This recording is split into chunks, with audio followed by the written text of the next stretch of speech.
Okay. Na gut, egal. So the lecture will be in English. You are satisfied? Are you satisfied? Yes.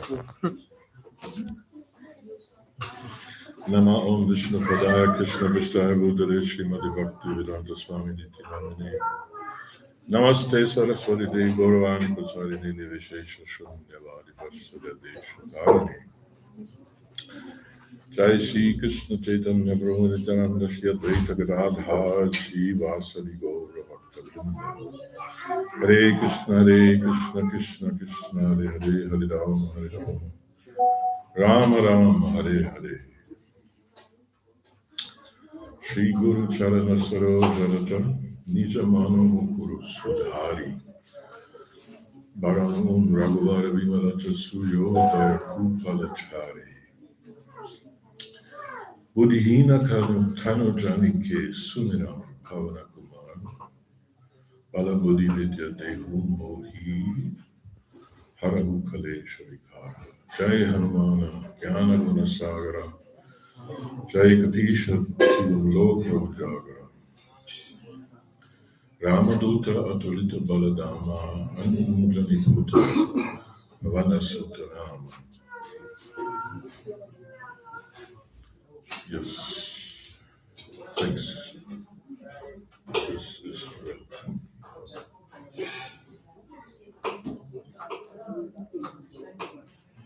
So, if you have come to hear about Krishna, as it is usually the case here in ISKCON's temples, we very much speak about Krishna. But today we will speak about Rama, which is also a form of Bhagavan. And he is as powerful and as beautiful as Krishna. But the taste of his adventures, of his leelas, is different. I won't go into details what the difference between Krishna and Rama is, because today, like I said, we speak about Rama Leela. So as the devotee mentioned, I have translated Valmiki's Ramayana up to the 5th kanda. All in all, there are 7 kandas. And last time we stopped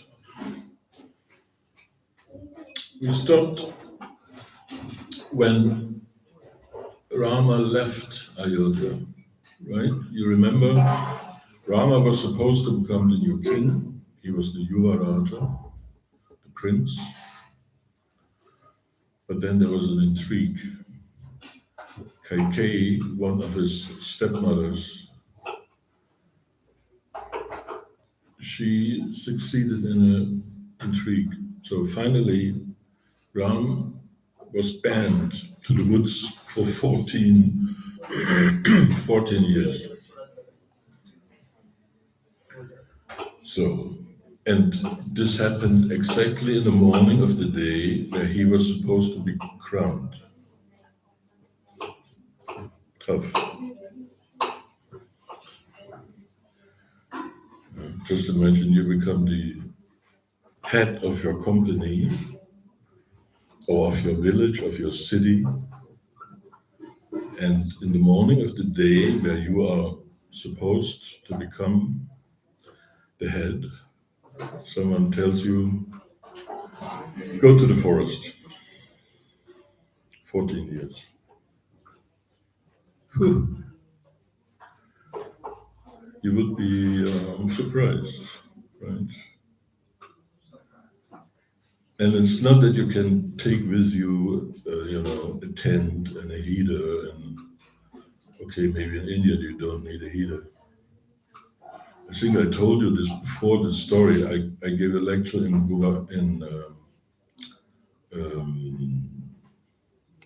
Nasik, near Nasik, if forgot the name of the city. Anyway, South India, in an ISKCON temple. And I was exactly at this point, and I said to the people, Indians of course, just imagine you have to go to the forest barefoot, no sleeping bag. And they were not impressed. They said, so what? We anyway walk barefoot here. So Pune was the city. They say Pune, but usually when European says Pune. So they were not impressed. Yeah, I mean, I don't need a sleeping bag or anything. I can go to the forest, no problem. And then I said, but without any mobile phone. And then, a shock wave was going through the temple. All the Indians were like, no goodness, I cannot survive without a mobile phone. Yes, Ram had no mobile phone, nothing. He had nothing. Just the opposite. The mothers of especially Kausalya tried to give him servants and horses and soldiers and everything with him to the forest. But Ram said, no, I go on my own. I have no fine clothes anymore. I just have a deer skin. That's it. The only thing he took with him was his bow and his arrows. And Lakshman and Sita. They also went along with him to the forest. So they were supposed to stay in the forest for 14 years. In the meantime, Bharat was supposed to become the new king. He refused and said, no, this honor belongs to Ram. And Bharata went to Nandigram, which is a little village outside of Ayodhya. Not far, I think something like 15, 20 kilometers. It's still there with Rama's padukas, his sandals. If these are the real sandals of Ram, I doubt it. Anyway, you can go there and worship, no problem. So, yes, they had to leave. And as they left the city, all the inhabitants of Ayodhya followed, at least the male inhabitants, because they said there's no use of living in Ayodhya if Rama is not there. If he goes to the forest, we also go to the forest. Better to live with him there than stay in Ayodhya without him. But usually the woods are a place for yogis, sadhus, those who take to austerity, vairagis. They live on their own, or sometimes they have little ashrams. But Ram, these were not just 10 people followed him. There were thousands following him. Of course, they made a huge noise. They had to be feeded. So Ram said, I cannot go to the forest with all these people. This is a completely disturbance for all the other people and animals in the forest. So he made a trick, and the people lost trail of him and had to go back to Ayodhya. So I think this was the point where we stopped our narration of the Ramayana. And there is an Indian gentleman, a devotee, Bhakta, who asked me to speak a certain incident before Rama built the bridge to Lanka. But he's not here. Okay, so we don't have to jump to this point of the story. Because between this incident that Rama has to leave Ayodhya and he arrives at the southern shore, many things happened. Because this is the Yuddhakanda, this building the bridge is in the Yuddhakanda in the 6th volume. So, now what to do? Rama was now alone with Sita and Ram and Mantara. Mantara was the charioteer of Dasharatha, Rama's father. And he was a close friend of Dasharatha. So Rama said, okay. I said Mantara? No, Sumantra, sorry. Sumantra was the charioteer. And Rama gave some words with him or to him and said, please convey these words to my mothers, and now you have to leave us. Of course, Sumatra, he said, no, I cannot leave you. I better stay with you. I mean, you need some help in the forest, and this is, I cannot leave you, and how can I go back? How will the people look at me if I come with an empty chariot? They will curse me heavily, right? So I have to stay with you. I'm, don't worry. I don't have to take care of me. I'm not a disturbance at all, but I will stay with you. And Ram said, no, this is not possible. In the beginning, he was not even, ready to take Sita with him. And Sita tried to give a lot of arguments. A wife has to stay always with the husband. Because Ram gave the same argument before to his mother, Kausalya. As Kausalya heard that Rama was banned, she said, oh, then I come with you. And Ram said, this is impossible. You have to stay with your husband. You have to stay at the side of your husband, Dasharatha. You cannot go to the forest with me. This is impossible. It's the duty of the wife to stay with the husband. This was his argument. And Kausalya finally gave in and said, okay, I will stay here. But I will wait only 14 years. You have to come back in exactly 14 years, not later. Otherwise, I don't know what I will do. I don't know if I can even survive these 14 years, but definitely not longer. So as Sita said to Ram, I will accompany you to the forest.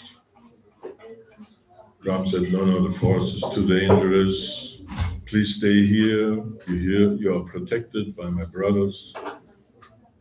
And Sita said, but didn't you just didn't you tell Kausalya that her place is at the side of her husband? Ram said, yes, but this is different. It's too dangerous in the woods. There are snakes, there are scorpions, there are wild animals, there are rakshasas, asuras, man-eating monsters. And Sita said, come on, you are here, you are with me, so no need to fear anything. You will conquer all of these strange living beings. Yeah, but even if you go swimming in a lake, you don't know what is there. Water snakes and strange, dangerous crocodiles and everything. So She was always pointing out the nice aspects of the woods. There are nice lakes, birds are singing, and flowers are growing. Some nice animals can be seen. And Rama is always pointing out the dangerous sides of the forest. So this was going back and forth. And finally, Sita said, yeah, but one thing is, in my childhood, there were brahmanas coming to my house, to my palace, to the palace of her father. And they pointed out that at one point in my life, I will go to the forest and stay there for some time. This was the prediction of the brahmanas. So to my understanding, this is now the time when it has to happen. And then Rama gave in and said, okay, if this is the prediction of the brahmanas, okay, you can come. And then there was Lakshman, who was the younger brother of Rama. He said, if you go to the forest, I have to go too. Especially if Sita is coming also. Who will protect you? If you are with Sita,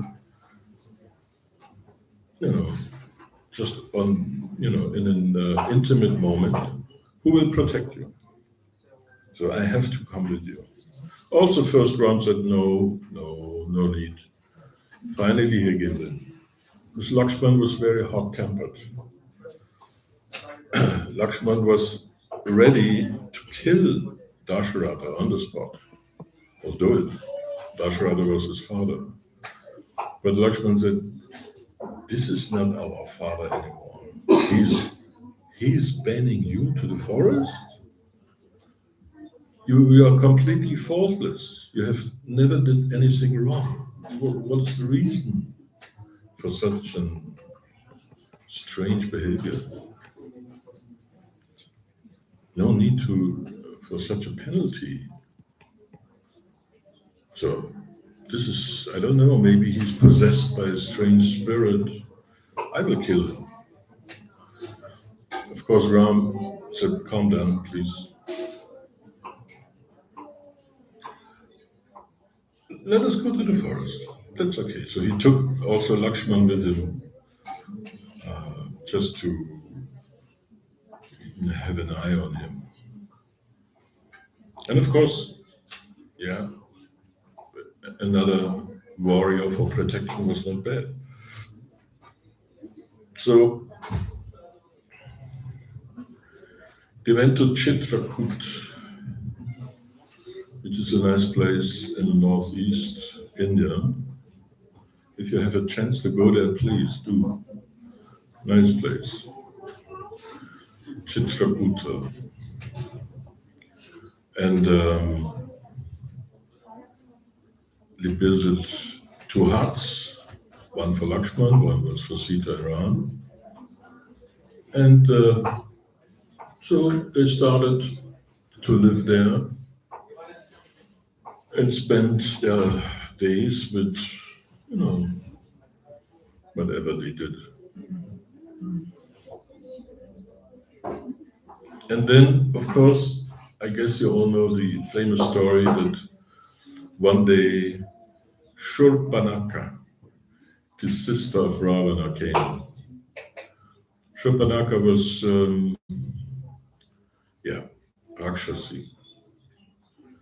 So, and she was extremely ugly. Yes, horrible.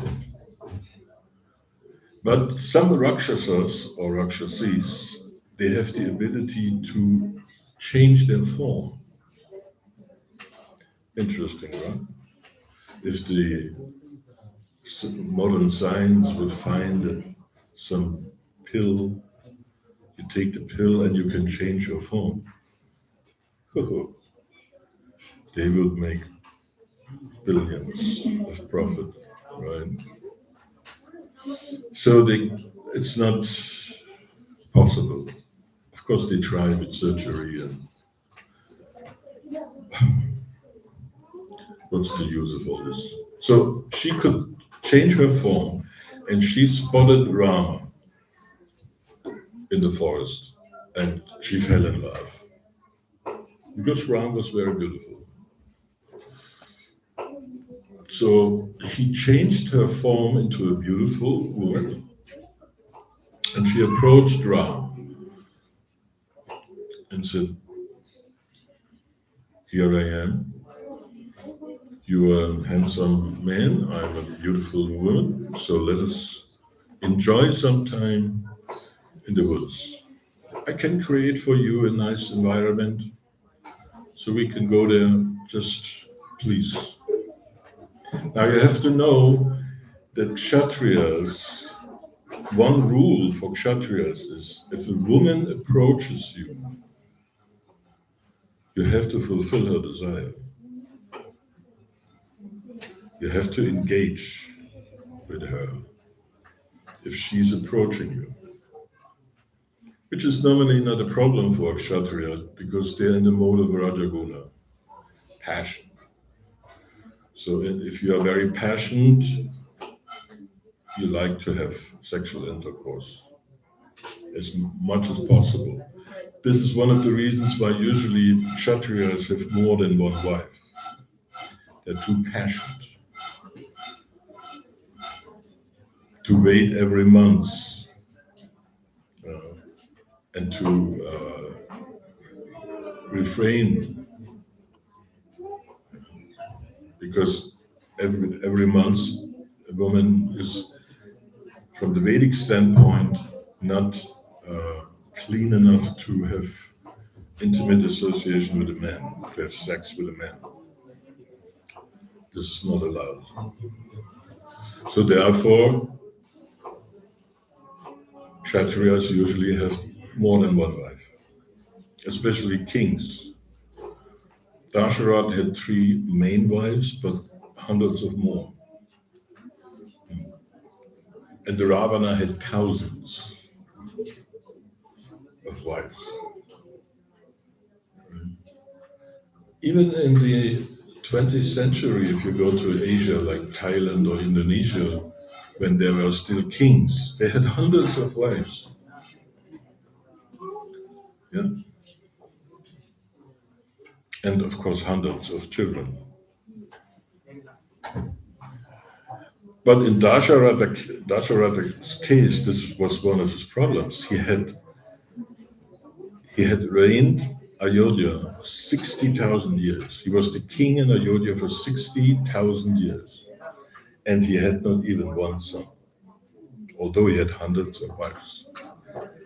This is the beginning of the Ramayana, that Dasharatha is making a yagya, and then this is a long story, but I told it already, his 3 main wives, they all beget sons.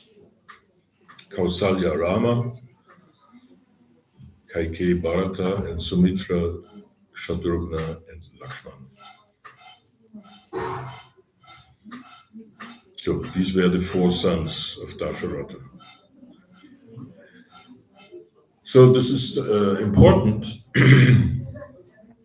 that the kings have sons, because normally the system is the oldest son takes the reign of ruling the kingdom.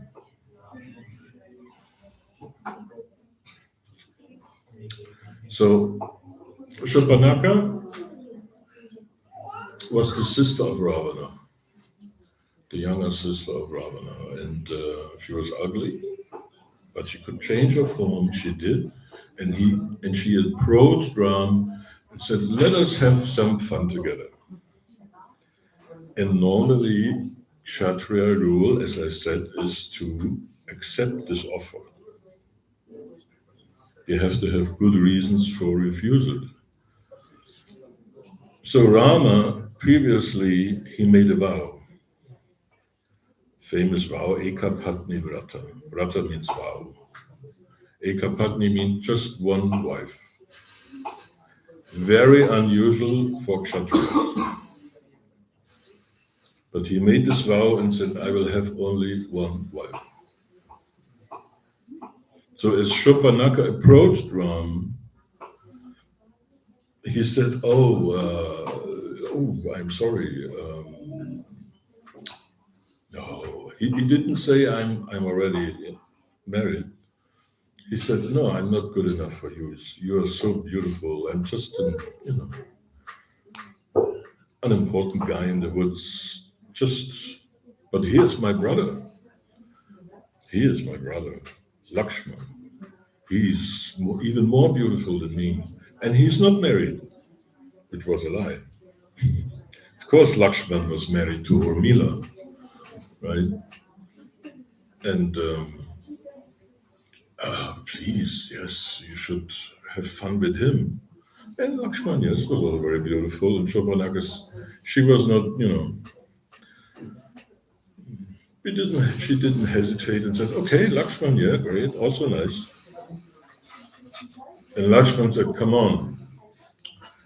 No, I'm the younger brother. This cannot be. My older brother always has the right. He has the first right. I'm just a younger brother, what can I say? And Shobhanaka again,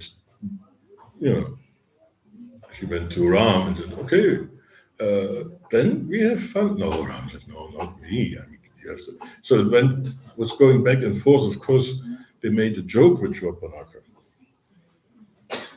She was not so intelligent to understand it immediately. And so she turned to Ram, then she turned to Lakshman, she turned to Ram, she turned to Lakshman. And suddenly she spotted Sita. Ooh, this was the reason. She saw, they have already arrived with them, which was strange. Normally, women are not wandering in the forest. And even in these ashrams, they're usually only men. Because, yeah, the forest is too dangerous. So she said, wow, what kind of aesthetics are there? Are they have a wife with them? This is strange. But she is the reason. Yes. So she tried to attack Sita. So Shurpanakha thought, well, if I kill this Sita, this woman, then they will agree to have spent some days or months with me, these two brothers. So she was about to attack Sita. Ooh, of course, this couldn't be tolerated. So Ram he didn't even said anything. He just looked at Lakshman, and Lakshman understood immediately. He knew what to do. He took out a sword and he cut off the tip of the nose of Shurpanakha and her ears. In some versions, also the top of her breast, but at least ears and nose. So, of course, she was howling and crying, bleeding, and her passion immediately,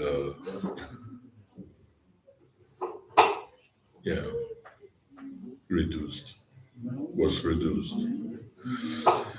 So this was the beginning, because she went back to Ravana,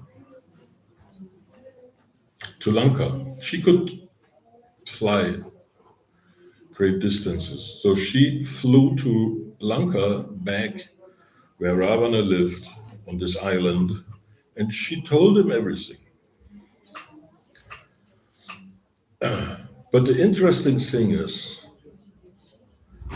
that she started her report of what happened, with a description of the beauty of Ram.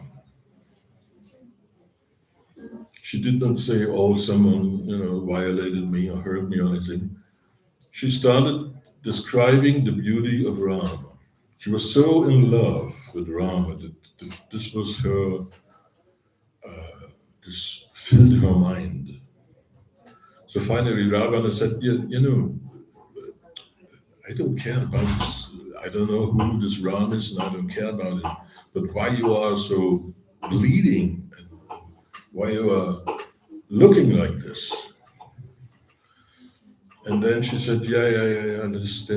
There are two brothers, human beings, you know, not very important. No devas or asuras. This is just human beings. And they had just a talk, and out of nothing, of course, she was also lying. Out of nothing, they violated me. They cut off my ears and the tip of my nose. So you have to revenge me. You have to do something. You are the king of the world. This is what Ravana thought he is. So please,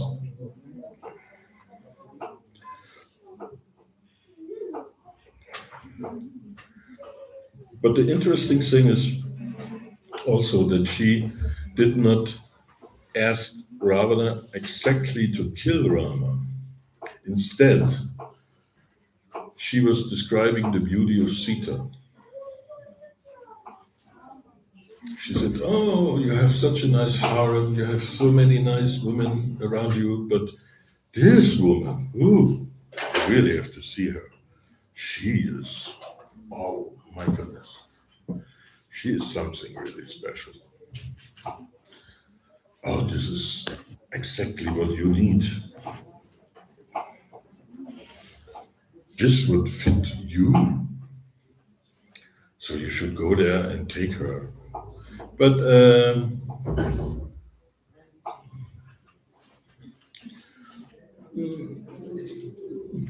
maybe you should not engage personally with this strange Ram. Instead, you can set your troops, right? So there were 14,000 soldiers and 14 generals marching there to kill Ram. And of course, it's also a long story. Lakshman hid in a cave protecting Sita, and Ram killed single-handedly all of them, all 14,000, just with his arrows. There were huge heaps of dead bodies in a circle. They surrounded Ram from all sides, and he was going like a clockwise, killing with his arrows all these Rakshasas. It's a Most of you have seen Lord of Rings, I guess, this movie. This is nothing. These fighting things, they're nothing. Imagine the scene, 14,000 horrible looking, huge bodied Rakshasas with all kinds of animals. Some rode on crocodiles, some on elephants, some on horses, some on eagles. They came from all sides with axes and javelins and all kinds of weapons. And they were not silent, you know. They all roared and shouted. It was such a noise, you couldn't hear your own word. No way. So, and then Ram stood in the middle, just Ram. He threw his bow and shot his arrows and went clockwise. And you saw how they all fell down. They fell over each other, and suddenly the mountain became bigger and bigger. 14,000. It did not take even half an hour, and they were all dead. Just one survived. And Shurpanaka, she was also there. She was spying behind a tree, looking how it is going. And then she saw they're all dying. So she went back to to Ravana. She went back to Ravana and she explained everything. And also this one survivor also went back to Ravana and explained what happened. That all of them had died. All of them died. And there were some cousins also of Ravana, some relatives, good friends. And seeing this, she understood that this Ram, he's very dangerous. So she made the proposal that Ravana takes Sita, he kidnaps Sita, and then Rama, he will die automatically, more or less, out of agony and sorrow. So this was the plan. But somehow Ravana, he was not really in a fighting mood. He was in a kind of a lazy mood. So he thought, I don't have any interest to fight directly with this Ram. Let's have a little trick. So he went to Maricha. Maricha was also a relative of Ravana. And Maricha and Subahu, they were close friends. Both were Rakshasas. And they liked to harass and get on the case of Brahmanas and destroy yagyas. This was their hobby. They liked it. So there was one famous Brahmana, Vishwamitra, who considered himself a Brahmana, but originally he was a Kshatriya. So he had an ashram, Siddhashram, it was called. He was living there with some saints and yogis. And they made a yagya, an offering. Because in Vedic times, the system was the humans, they perform yagyas, offerings. This means there are all kinds of different yagyas. The most famous is an fire yagya. There are brahmanas, they're offering prayers, they're offering flowers, ghee, incense, all kinds of stuff. So, and he made this yagya, and part of the yagya was that Vishwamitra himself, he was silent for 7 days, because the yagya went over 7 days. So, and the problem with these yagyas is, if you do not fulfill it until the last second, it's useless. You have to start again, right from the scratch. So you have to collect flowers, you have to collect maybe cows, you have to collect ghee, and all. Things are not so easy to get in the forest.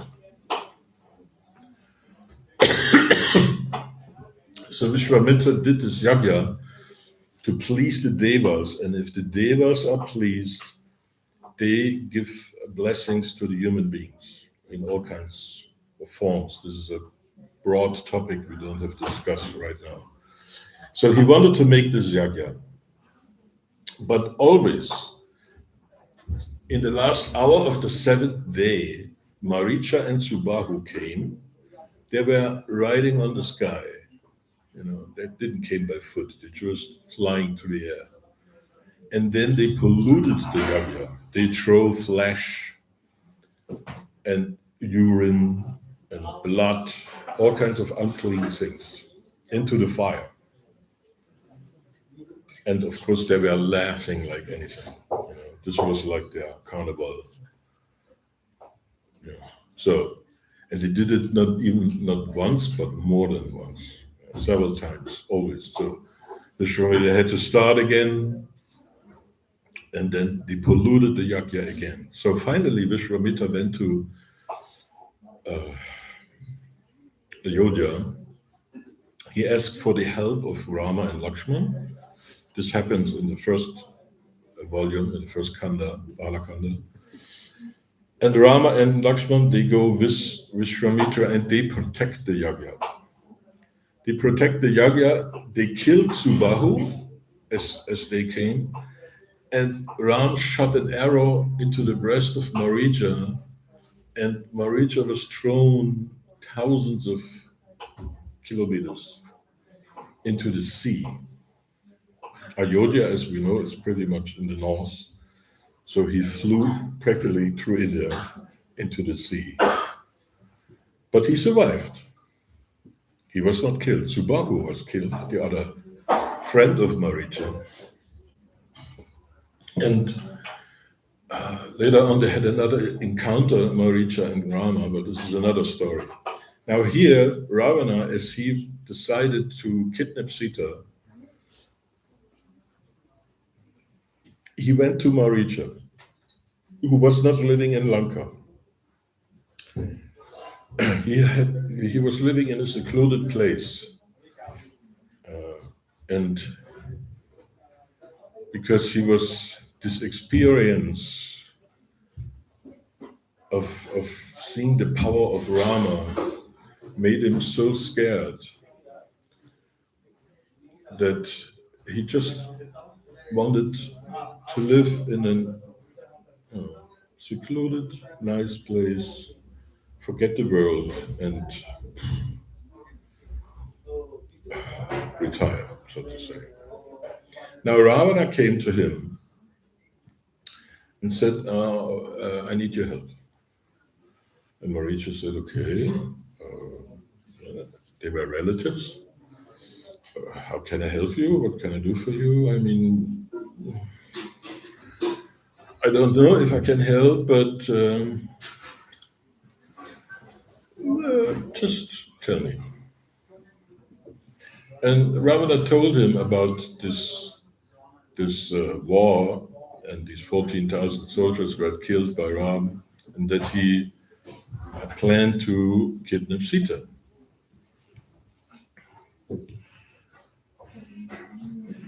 Okay, said Marija, Sita, who's this?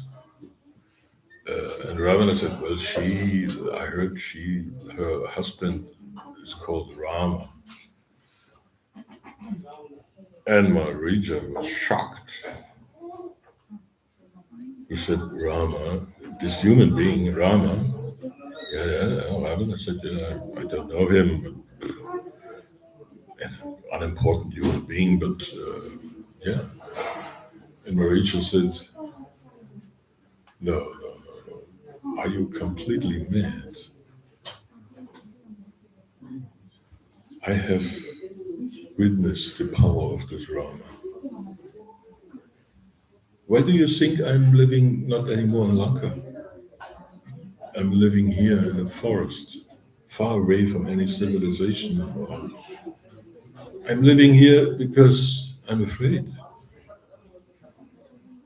Even if someone tells a word which starts with Ra,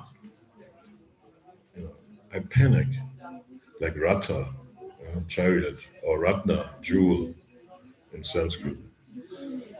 So even if someone speaking about a Ratna, a word starts with Ra, I'm panic. Just this syllable Ra drives me crazy because I'm so afraid of this Rama. He's so powerful, you cannot imagine. He killed my friend Subahu and he threw me into the ocean with one of his arrows.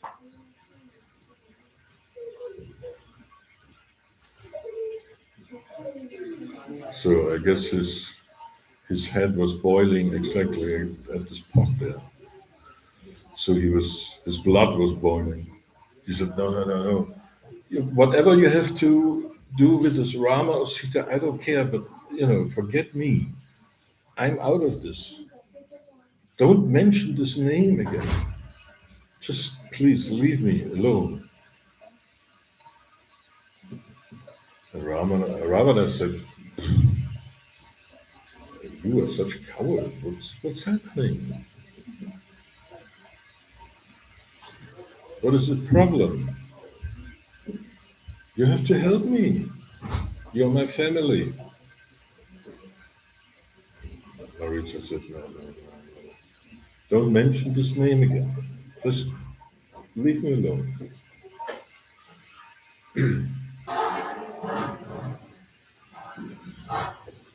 And Ravana said, "Well, this is not very kind of you, but you can choose." Because Maricha said, this time he will kill me definitely.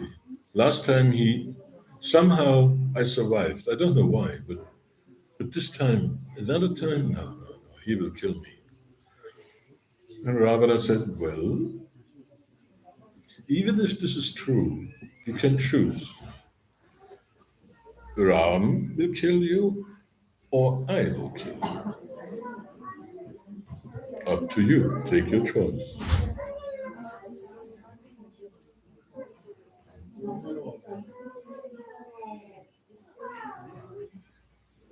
And Maricha thought, "Well, I know he will do this. He will kill me immediately if I refuse to help him. So better to be killed by Ram than by this Ravana." So Maricha said, "Okay, I will help you."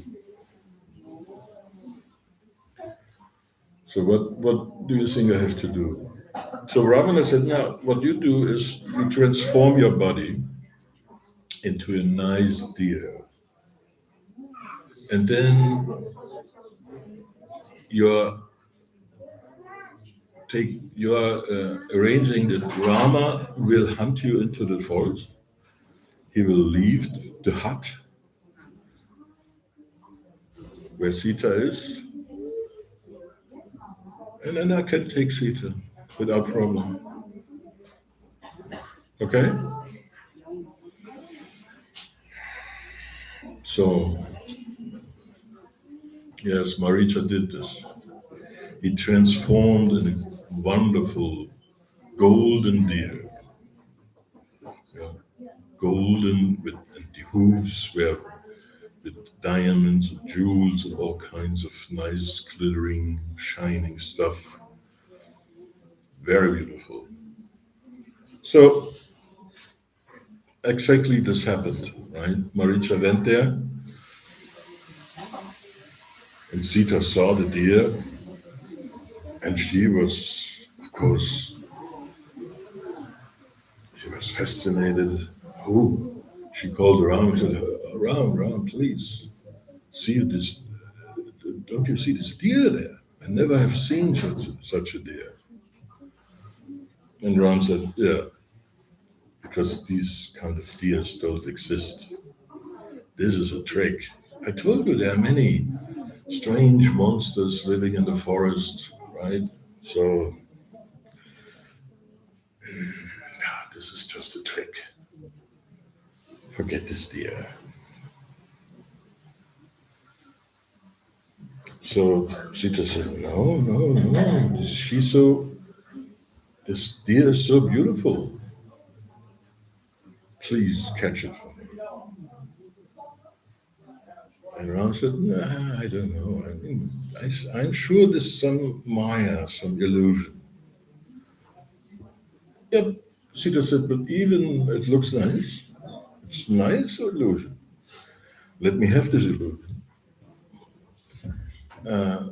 So you can grab it, you can catch it, and we bring it back to Ayodhya if we go back. And they will all be stunned and, ooh, it will be a great sensation in Ayodhya if they see this wonderful deer." So finally, Rama gave in. But he said to Lakshman, "You stay here, you protect Sita, because I sense there is some there's something going on here, something strange. There's some trickery, some magic. So you stay here, you protect Sita, and I will chase this deer. So this is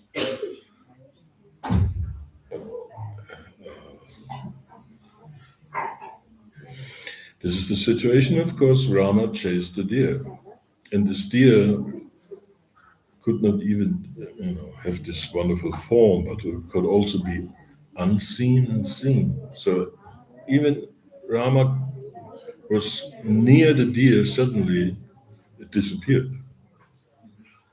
And then he saw it again, but much further somewhere else. So slowly but surely, Ram was led away from the hut, from the hermitage.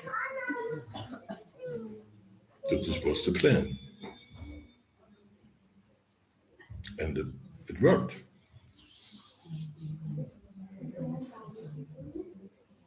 It worked. But at one point, Ram said, "No, I'm really fed up with this whole thing here. I knew there is some trickery, something strange here." So he took an arrow and shot the deer. And in this moment, the deer changed again into its original form as Maricha, this Rakshasa, not very nice looking Rakshasa. And Rama saw this, and wow, this guy again. I thought he's somewhere at the end of the world and hiding there, but he's again here. Okay, this is his last day for sure. So, but as Maricha was about to die, he shouted out loud, not in his own voice, but in the voice of Ram. "Oh Lakshman, oh Sita, I need help. Please help me." So Ram was confused. He said, "What kind of behavior is this? I don't know what this behavior is this here. Except or not, there is some Uddhava Ananda Prabhu calling. Oh, the vice president of what? Oh, from this temple. Ah, okay, nice. But still, no use that he calls now. So first Rama was confused. I said, what is he doing, this stupid Rakshasa? Crying in my voice for help. And Maricha continued all the time, "Oh Sita, oh Lakshman, help me. Please help me." And then Ram understood, oh, this is a trick. So as Maricha had died, Rama went back to the hut. He thought, oh, there's some danger ahead. I have to go back immediately. So in the meantime, as Rama was chasing the deer,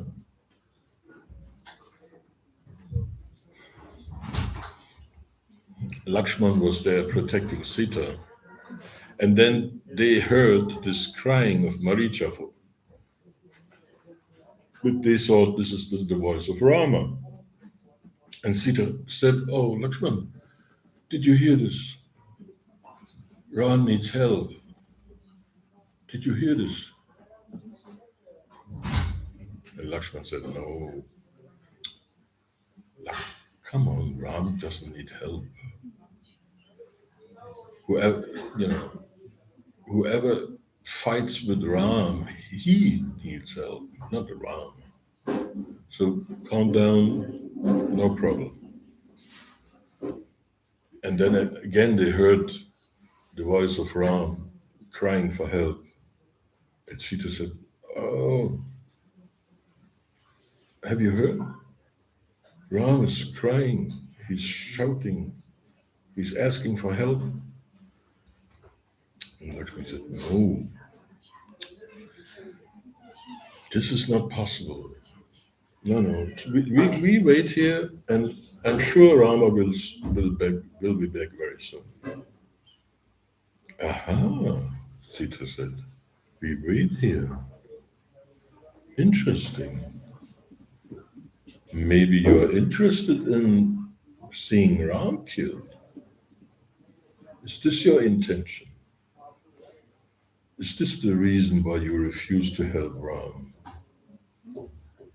And Lakshman said, no, I have no intention.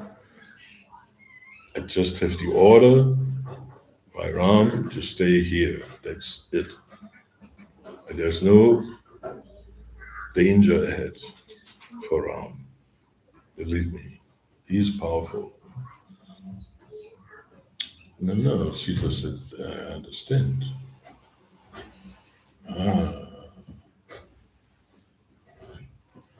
You like to see Rama killed, and then you think I become your wife. You can forget this. This will never happen. And Lakshman said, no, come on.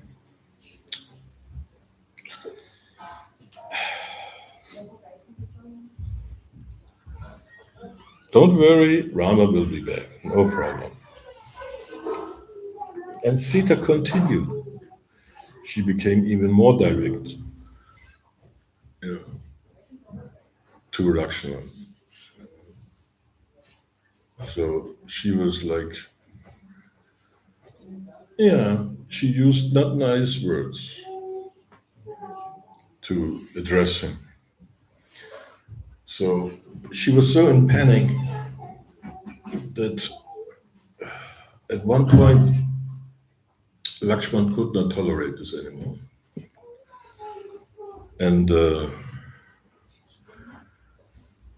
he said to Sita, this is just too much. This is just too much. I cannot tolerate these words anymore. No. So this is horrible. I have the order of Ram to stay here. And this is not allowed to, dismiss the order of the elder brother. But still, I cannot bear this horrible words of you. So Lakshman left.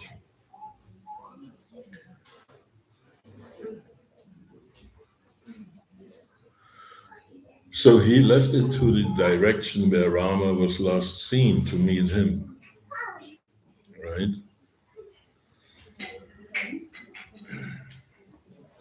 And then they met. And Ram was surprised. He said, what you are doing here?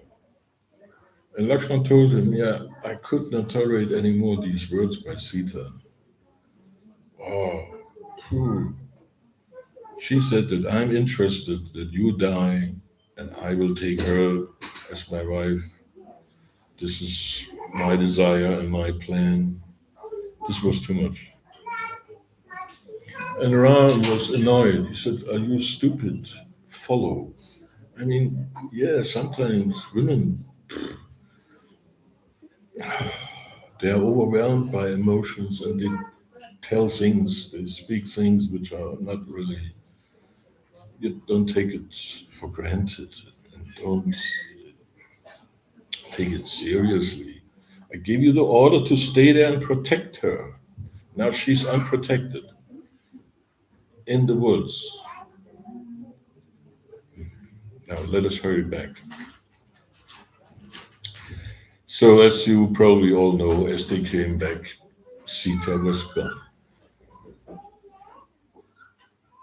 So what happened in the meantime, when Sita was alone and unprotected, this we will hear next Sunday, next month's first Sunday.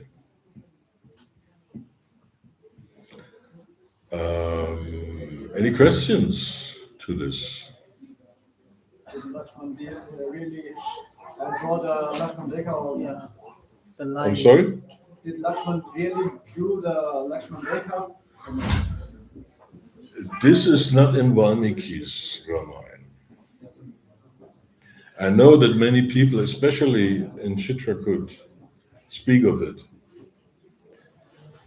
Nowadays, it's not anymore there.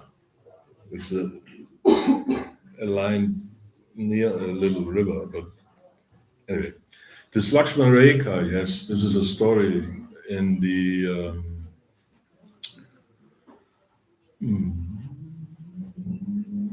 I think it's in Tulsidas Ramayan. Yeah, he drew a line so Ravana couldn't get through. Yeah, it's not in Valmiki's.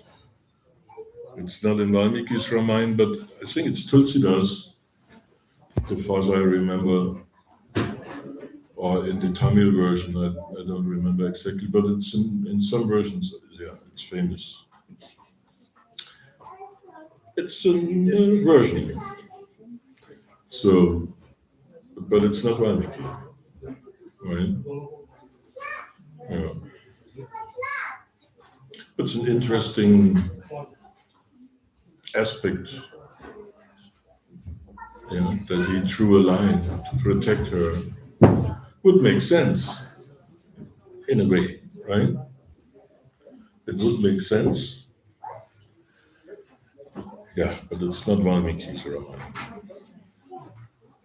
What happened in Valmiki Ramayana, we will hear, like I said, next month. Jai Gaunitai, first Sunday. But what was your actual question? If this happened with this Lakshman Rekha? Yeah, not in Valmiki Ramayana. In Tulsidas, I think it's Tulsidas or Kamban. I have to look it up. We have Tulsidas here. This is Tulsidas Ramayana. Ramacharita or as most Indians say, Ramcharit Manas.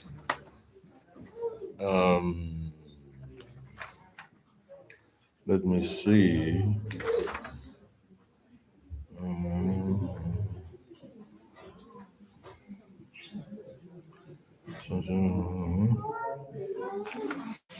Well, this must be Aranyakanda.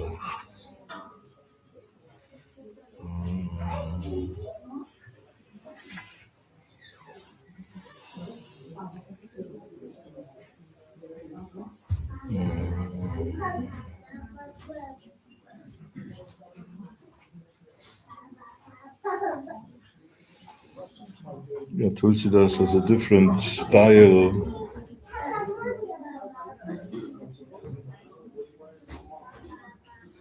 Here it is. Sita and his. Yeah. Okay. Let's see what Tulsidas said. Anyone has read Tulsidas Ramayana ever?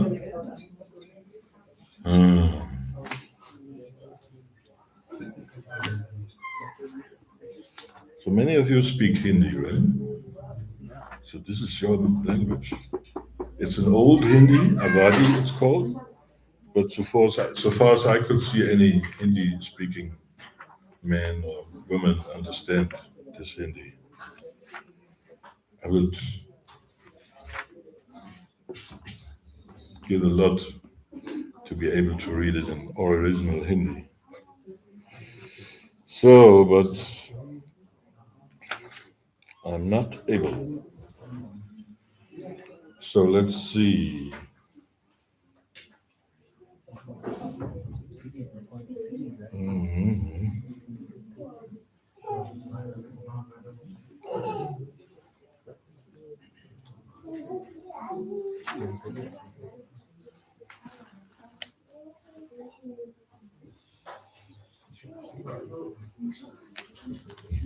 So here Shurpanakha is telling Ravana what happened with her.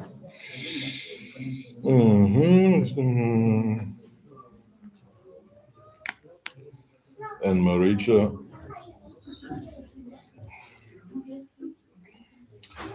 Yeah, we can read it maybe in the original as what Maricha answered Ravana. Listen, Ravana, though disguised as a man, Ram, he is the Lord of the whole animate and inanimate creation. There can be no quarrel with him, dear son. We die when he would have us die, and we live only by his sufferance. Those very princes had gone to God the sacrifice of the sage Vishwamitra. When Sri Ram smote me with a pointless arrow that threw me at a distance of 800 miles, it will not be good to antagonize them. I find myself reduced to the position of an insect,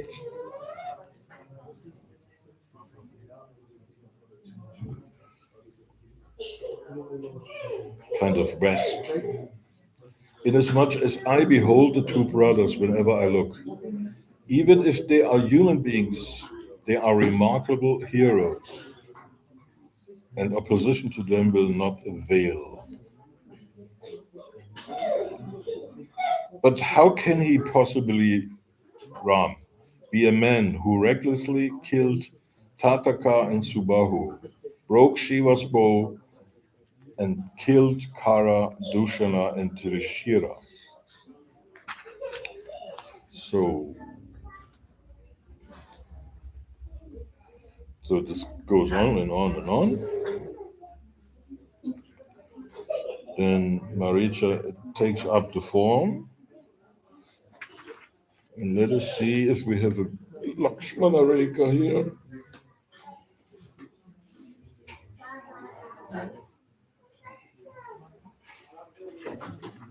So,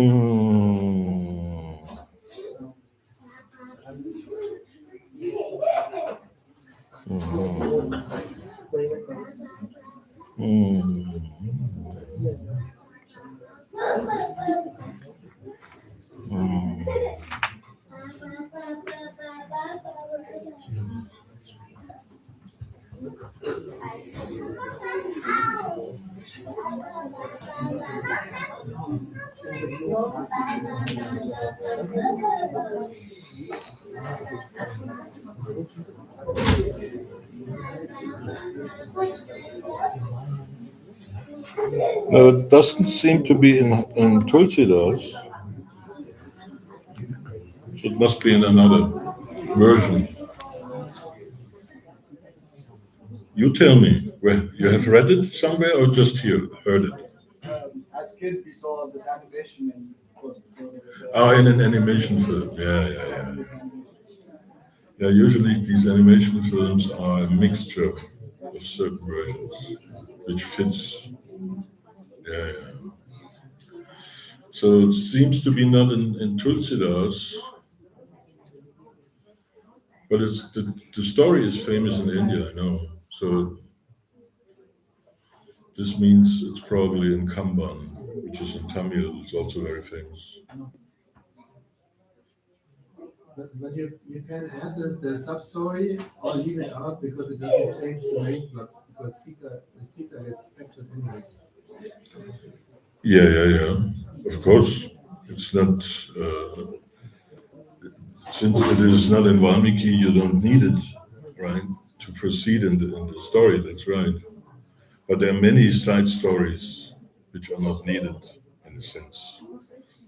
But yeah, in all these other Ramayanas after Valmiki, you find stories which are especially fulfilling the taste of the locals. Like in the Bengali, there are three Bengali Ramayanas, and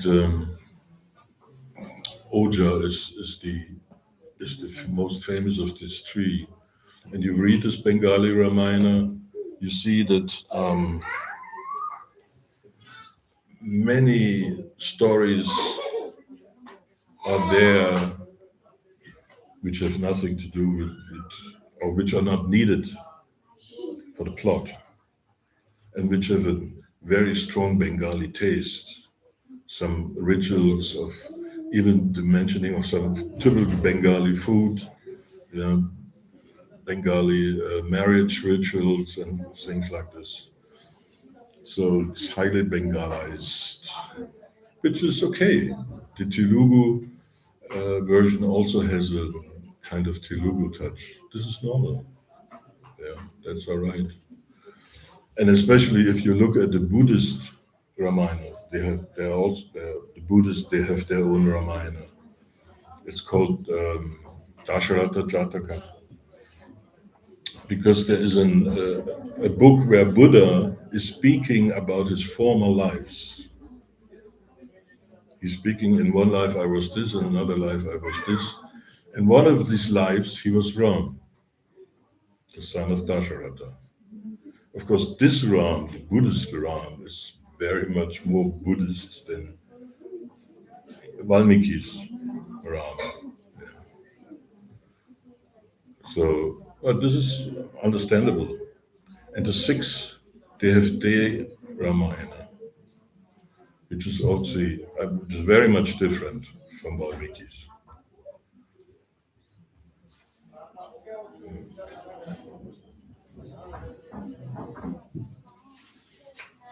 So there's some offering. Any questions? More questions? You can see it in like Lakshman Rekha. Oh, this is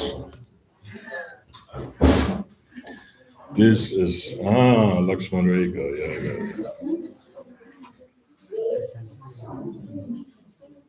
It's the film is in Hindi or Hindi. in Hindi?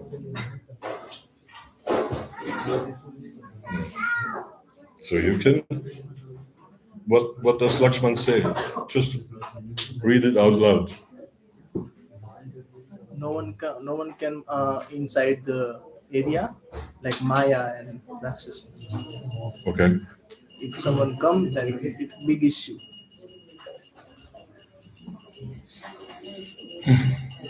Just the modern times. Yeah.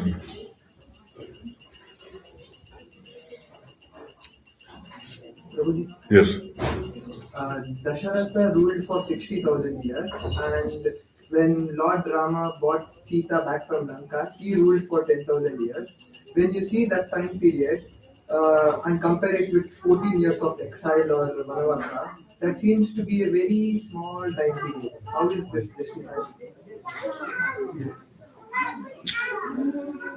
Yeah. Rama ruled for 11,000 years, by the way, not 10,000. But yeah, that's an interesting question. How you experience time.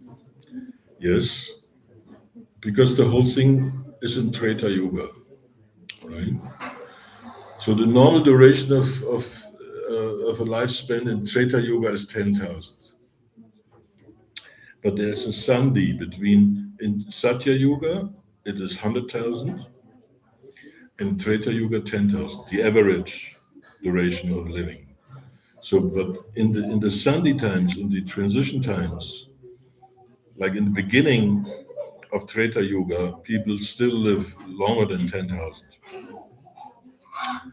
So yeah, from this point you can say, well, if you live 11, 12, 20,000 years, what is this 14 years? Right? Yes. But time is relative. Time is not absolute. The force of time is absolute. Because time is ruling everything. Time is unconquerable. No one can conquer time. Only in the spiritual world, in Vaikuntha, because there's no time, because everything is eternal. Eternal means no beginning, no end. Yes. But here in the material world, no one can conquer time. You can have surgery hundreds of times, still you will die at one point. Or this biocrio stuff, people are so mad. They take their bodies and freeze it in by minus 100, I don't know, 65 degree or something. And they think in the future, the science will be so advanced, they can bring me back to life. So they're freezed. Stupid, completely stupid. Although in the heavenly planets, the physicians, they can do this. The Ashwini Kumaras, they are the physicians on the heavenly planets, and they can people bring back to life. Yeah. So, yeah, 14 years looks like, what is this, some days in our mind. But still, if you are in an unpleasant situation, 14 years can be also very long. And for people like Kausalya or the inhabitants of Ayodhya to be separated from Ram only for a moment is horrible. So 14 years was still a lot. Yes, it was a lot. So they suffered, definitely.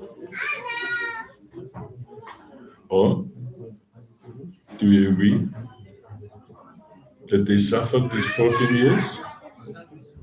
Okay.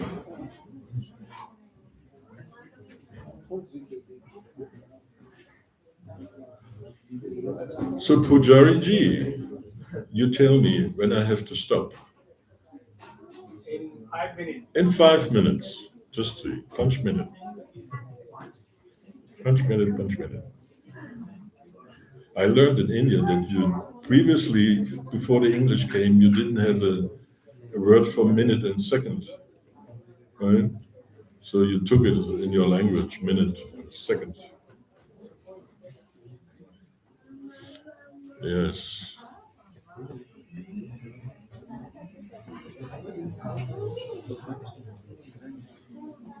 So we have punch minute for another question.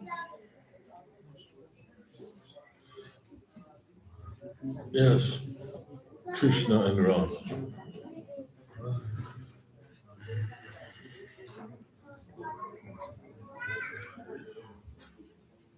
We usually focus on Krishna more in ISKCON. But as you know, we chant Hare Krishna, Hare Rama. So there's also Rama there. Although originally, this is also an interesting side point if you speak about side points. Originally, the mantra in the Upanishad starts with Hare Rama. Hare Rama, Hare Rama, Rama Rama, Hare Hare. Hare Krishna, Krishna Krishna, Hare Hare. It was changed during Chaitanya's times. But anyway, the meaning is the same, right? Yeah, so next month we will speak about what happened when Rama was away and Lakshman was away and Sita was on her own. And then Ravana came and yes.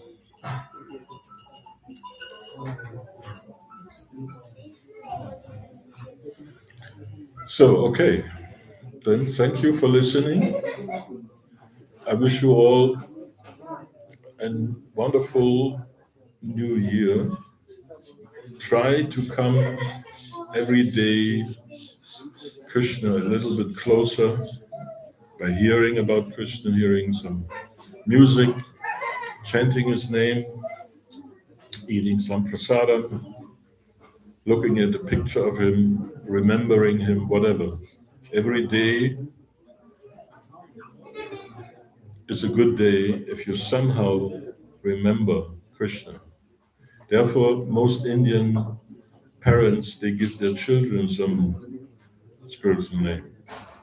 If you go to the telephone book of Delhi or Mumbai, then you see so many Sitas and Lakshmans and Raghuvaras and Raghupatis, right?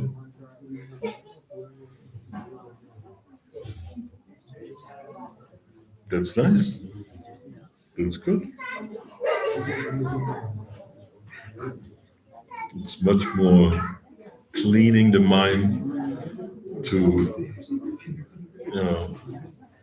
call your son Narayan than just any German name, which are horrible, which have no spiritual meaning whatsoever, no effect on the mind.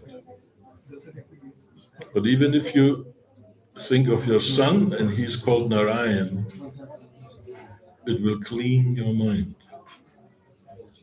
right? There's a famous story about this in the sixth canto of Bhagavatam. Maybe we come to this later. But there's already the gentleman stopping me. Thank you so much, Prabhu. So now we will have Prashant and just to all who have peanut allergy. So then vegetable sabji. So there are peanuts. So in case if you have peanut allergy, so please take other sabjis, other dishes. Hare Krishna. Shri Ramachandra Bhagavan ki jai, Shri Hanuman ki jai, Shri Sita Lakshman Hanuman, Shri Ramachandra Bhagavan ki jai.